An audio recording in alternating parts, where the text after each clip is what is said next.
Does that in general make sense to everybody so far? Does it resonate? Yes.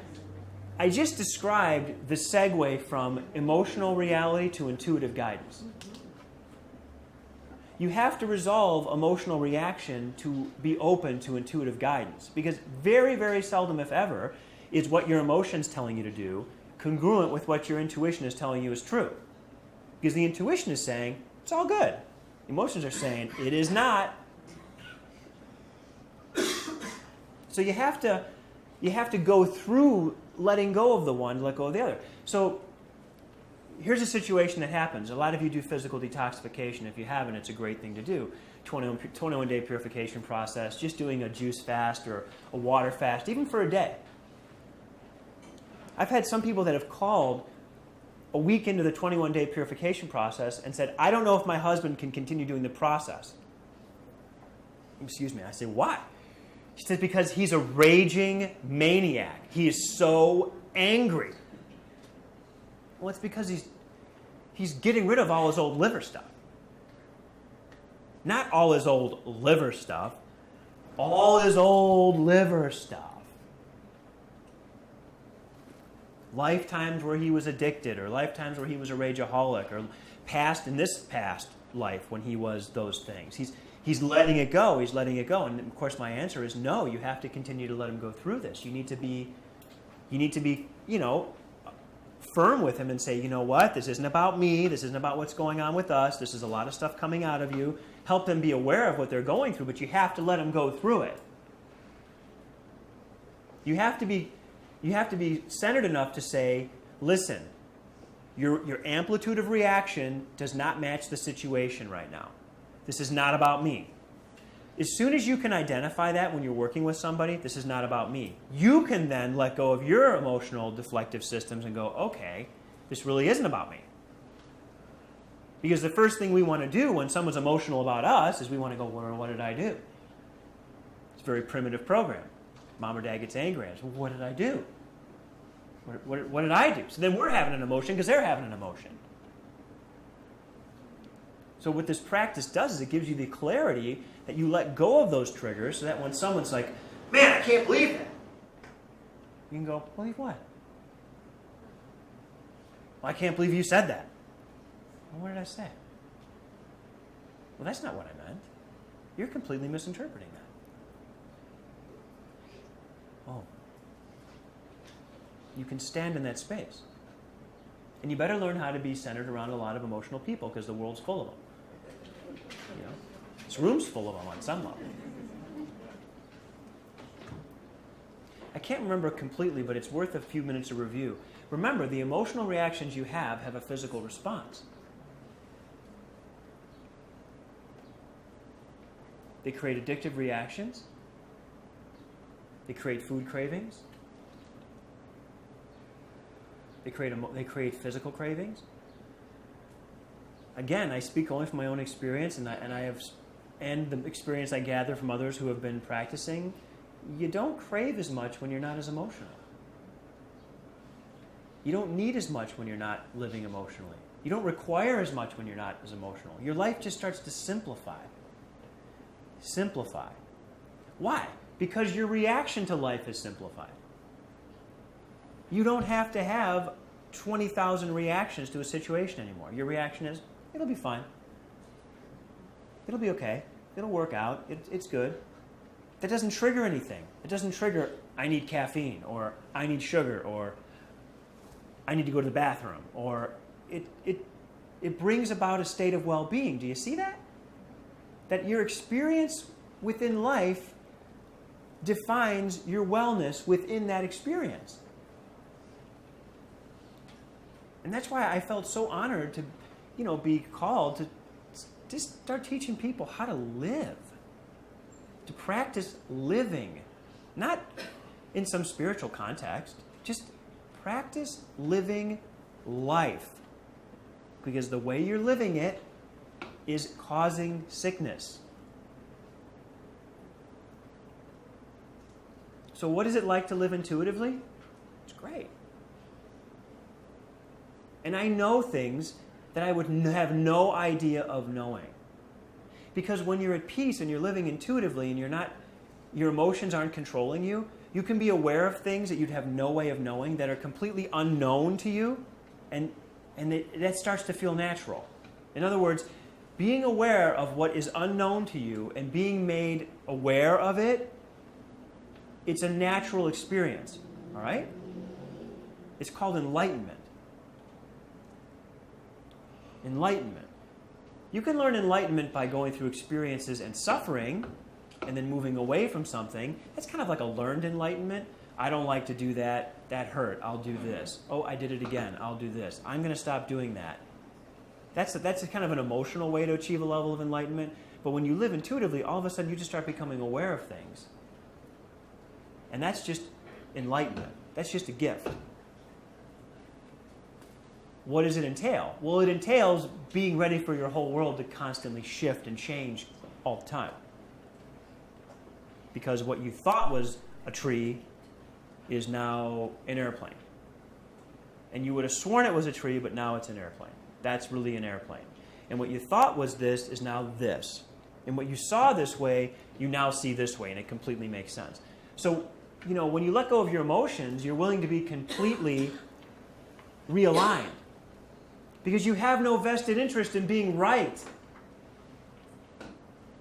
So much of the emotional reaction is based on being wrong or being right, and it leaves you locked in a position because you're vested in being one or another. You're vested in, oh, I'm wrong, or you're vested in, I'm right.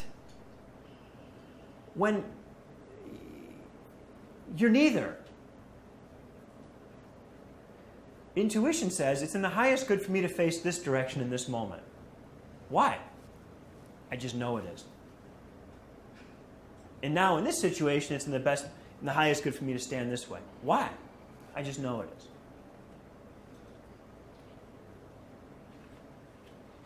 There is no wrong or right.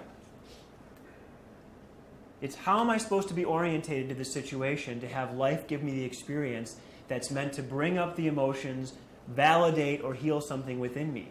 Something is being done to you every moment of your life. You are being healed and organized and changed and rebirthed and cleansed every moment of your life.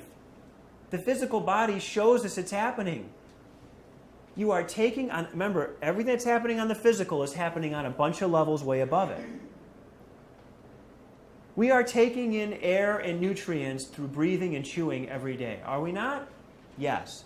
And we are taking those things in and we are getting something out of it, and those things are being used to make us healthier, stronger, and better, okay? And then we're excreting waste out our urine and our feces, are we not? This is basic physical function, isn't it?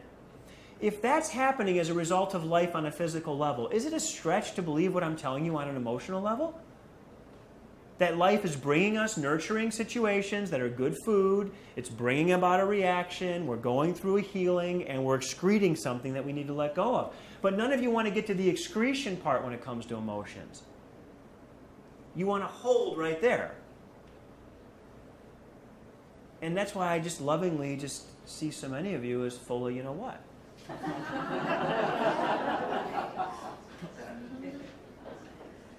Because you're full of yourself.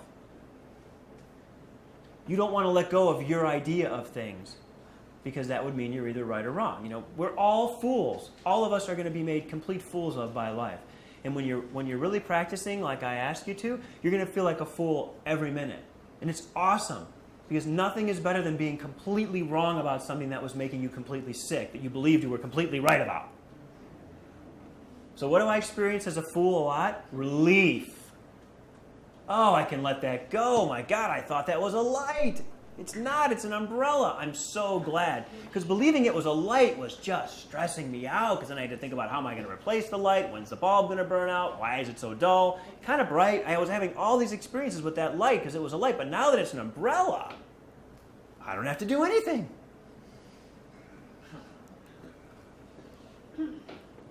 That's what happens. So being a fool is great.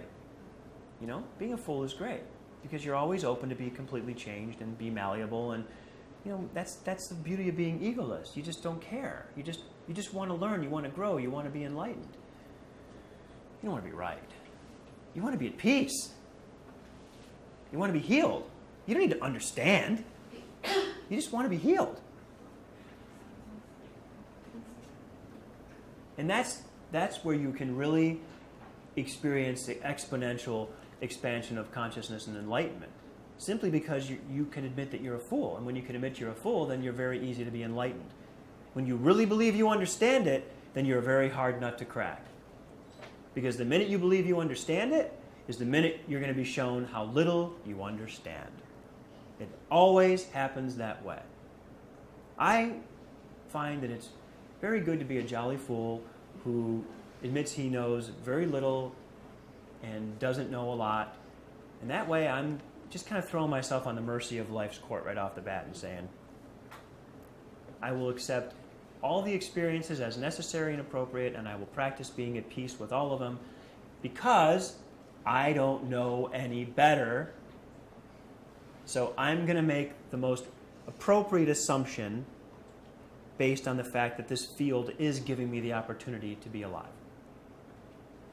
So remember, your life experiences are being brought about to bring up the emotions in you that you need to let go of.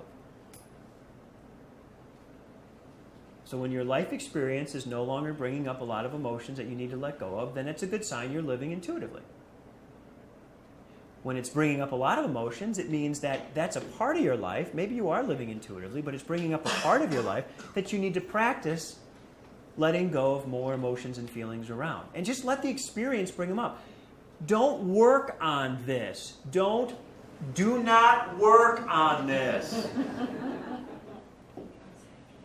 What gets to decide what emotions you need to be letting go of? What gets to decide that? Life. Whatever comes up, comes up. Let it just come up. Just don't suppress. But also, if the amplitude of the reaction is not appropriate for the situation, apologize.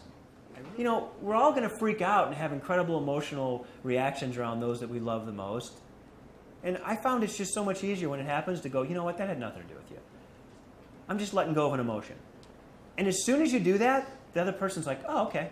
Like innately, we all know that we're doing this. We all know that we're gonna. It's like we're all gonna. It's like feeling bad about having to go to the bathroom. I really feel bad. I got to go to the bathroom. We all go to the bathroom. We all got to go to the bathroom. Just go to the bathroom.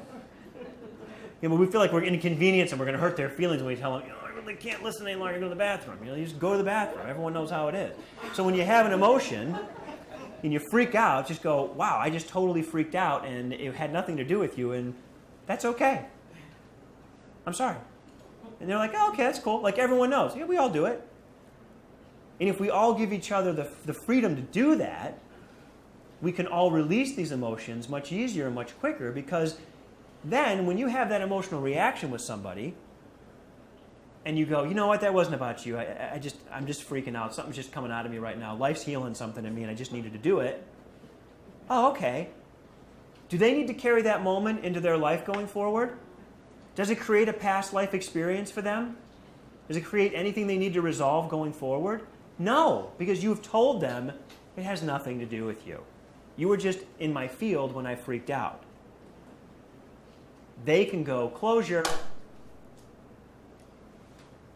And then, when they freak out in front of somebody, you've given them the tool to say, when you freak out in front of somebody and it's not their fault, this is what you say. You say, I'm sorry, I just freaked out in front of you and had nothing to do with you. I'm not in complete control of my reactions yet, and so this is what happened. And then they can share that with somebody, and we can all start being around each other and have the freedom to release emotions and let life bring these things out of us, and not make another person's emotions all about us. Unless, in fact, they're telling us, I'm angry at you because you did this. Of course, that's different. But most of it isn't that at all. Most of it's just all of us trying to get rid of all this pent-up emotional gas, and we're all looking for the polite situation to do it in. And you know what? It doesn't work that way. It comes out when it comes out. And sometimes it's really inappropriate. But it is, but it isn't. It is, but it isn't. It comes up when it comes up.